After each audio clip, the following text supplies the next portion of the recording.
3G আসলো, সিম পাল্টাও। 4G আসলো, এবার ফোন পাল্টাও। আর 5G আসলো, এবার ইএমআই করো, লোন করো, কারণ 5G ফোনের দাম তোমার সাধ্যের বাইরে। সালা ভাবছি 6G আসলে কিডনি না বেচতে হয় মানুষকে।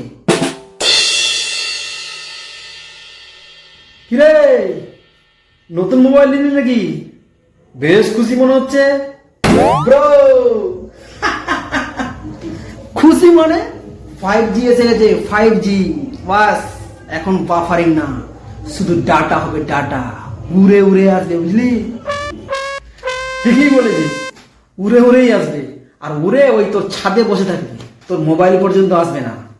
তোকে মোবাইল নিয়েই ছাদে যেতে হবে, বুঝলি? হ্যাঁ ভাই, বলিস কি? হ্যাঁ রে, ভালোই একটা খেলা পেয়েছে। এই প্রতিবার একটা করে জি বাড়ে, আর সাধারণ মানুষের থাক, বললাম না। 3G আসলো, সিম পাল্টাও। 4G আসলো, এবার ফোন পাল্টাও।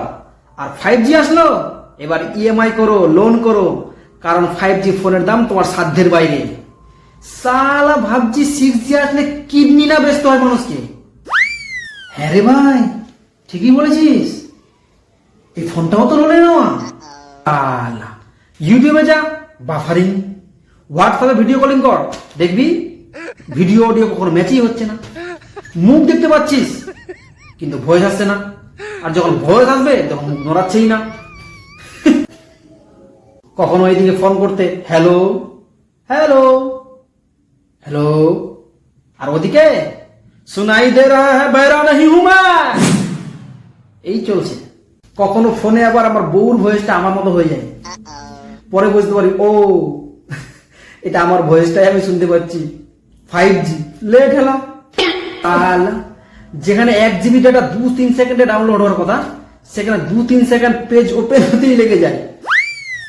তাহলে তুই বলছিস এই যত জি বাড়বে সাধারণ মানুষের ততই লস? হ্যাঁ রে ভাই, এগুলো বিজনেস অ্যান্ড মার্কেটিং পলিসি। 10 টাকার জি বাড়িয়ে 100 টাকার এম খুশিয়ে দেয়। এম? আরে মানি মানি, এখানে আবার উল্টা বলি ভাবিস না কিছু। শোন, এখানে জি মানে হচ্ছে গেম, আর আমরা এই গেমে এমন এক দলের প্লেয়ার যারা সবসময় হারে। তাহলে জিতে কে? সিম কোম্পানি, মোবাইল কোম্পানি, আর কে?